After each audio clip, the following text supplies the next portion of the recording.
Hello, assalamu alaikum guys, welcome to our new video. So guys, I hope so you are doing well. So बच्चों, आज हमने chemistry first year chapter number 4 का next topic start करना है, जिसका नाम है डाइपोल फोर्स। क्या नाम है? Dipole force. तो बेटा, शुरू करने से पहले मैं आपको इस टॉपिक के बारे में थोड़ी इन्फॉर्मेशन दे दूँ कि बेटा ये एज अ शॉर्ट क्वेश्चन के लिहाज से देखा जाए, अगर शॉर्ट क्वेश्चन के लिहाज से देखा जाए तो सिर्फ यहाँ से यहाँ तक बनता है और बहुत इम्पोर्टेंट है, ठीक है। और ये एज अ बेटा लॉन्ग क्वेश्चन भी बड़ा इम्पोर्टेंट है, ये लॉन्ग क्वेश्चन में भी आ चुका है, ठीक है। ये लॉन्ग क्वेश्चन में एक्सप्लेनेशन भी है, इंशाल्लाह समझते हैं। आए टॉपिक शुरू करते हैं। तो बेटा आज हमारा टॉपिक है डाइपोल फोर्सेस। डेफिनेशन है जी, the force of attraction present between partially positive end of one molecule and partially negative end of other molecule। फिर सुन ले, ऐसी फोर्स ऑफ अट्रैक्शन जो पाए जाए partially positive end of one molecule and partially negative end of one molecule, तो ऐसी force को हम क्या कहते हैं? Dipole forces. अब आपको इस डेफिनेशन की समझना इस एग्जांपल से लगेगी। अब आप ये देखें, ये आप देख रहे हैं, ये बेटा ये है हमारे पास, ये डाइपोल फोर्सेस। बेटा देखें, partially positive end of one molecule, partially negative end of one molecule, ठीक है बेटा। ये देखें, ये और ये बेटा, इनको हम क्या कहते हैं? डाइपोल फोर्सेस, ठीक है बेटा। इनको हम डाइपोल फोर्सेस कहते हैं। Positive end of one molecule और partially negative end of other molecule, ये बेटा उसके दरमियान में पाई जाती है, समझ रहे हैं? उसके, ये जो आपको नजर आ रही है ना, इसके दरमियान में पाई जाती है फोर्स ऑफ अट्रैक्शन, यानी कि अपनी तरफ अट्रैक्ट करना। तो बेटा ऐसी फोर्सेस को हम क्या कहते हैं? फोर्स ऑफ अट्रैक्शन, ठीक है बेटा। अब ये बेटा सिंपल सी डेफिनेशन है, कोई मुश्किल चीज नहीं है। आए इसकी एक्सप्लेनेशन समझ लेते हैं। एक्सप्लेनेशन में बेटा थोड़ी ही है, इतनी ज्यादा नहीं है। अच्छा, एक्सप्लेनेशन में इन HCl मॉलिक्यूल, देखे ना बेटा, ये HCl है ना, in HCl molecule the electronegativity of Cl atom, इसमें बेटा देखें ये इलेक्ट्रोनेगेटिविटी है ना Cl atom is high as compare to hydrogen atom.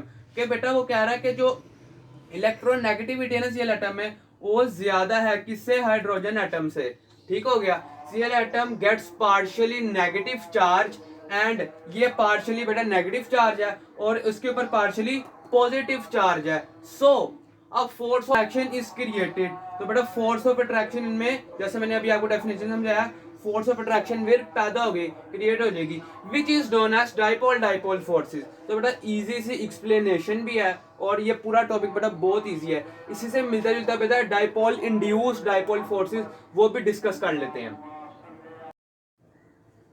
तो आए बेटा, अब अगला हमारा उसी से मिलता जुलता टॉपिक था डाइपोल इंड्यूस्ड डाइपोल फोर्सेस, ठीक है बेटा। जब बेटा ये एज अ शॉर्ट क्वेश्चन के लिए आता है, आपको डेफिनेशन के लिए इंपॉर्टेंट क्वेश्चन है, बस इसकी डेफिनेशन है, एक एग्जांपल है और एक ये जो नीचे नोट है ना, ये भी लिख देंगे तो एग्जामिनर इम्प्रेस हो जाएगा। आप ये MCQs में भी आ सकता है, ये नोट जो है। ये डेफिनेशन हम पढ़ लेते हैं। The type of intermolecular forces, ठीक है, इंटरमोलिकुलर फोर्सेस की ये टाइप है।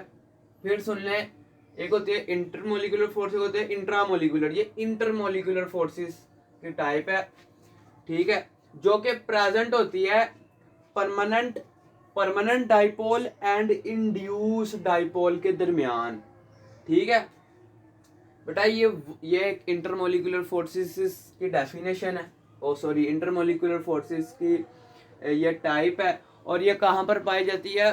परमानेंट डाइपोल में और इंड्यूस्ड डाइपोल के दरमियान। ये देखिए मिसाल के तौर पर ये परमानेंट डाइपोल है, सपोज कर ले परमानेंट डाइपोल और इंड्यूस्ड डाइपोल, इन दोनों के दरमियान की जो फोर्स है ना, उसको हम क्या कहते हैं? डाइपोल इंड्यूस्ड डाइपोल फोर्स, ठीक हो गया। अच्छा, एग्जांपल है बेटा the force of attraction between. अब वो जो फोर्स ऑफ अट्रैक्शन है वो किस किस के दरमियान होती है बेटा? वो HCl Br2, ठीक है, वो H2O वाटर I2 आयोडीन, ठीक है, HCl और Br2 के दरमियान होती है, पानी के और आयोडीन के दरमियान होती है। तो इनके दरमियान जो फोर्स ऑफ अट्रैक्शन है वो कौन सी होती है? Dipole induced dipole forces.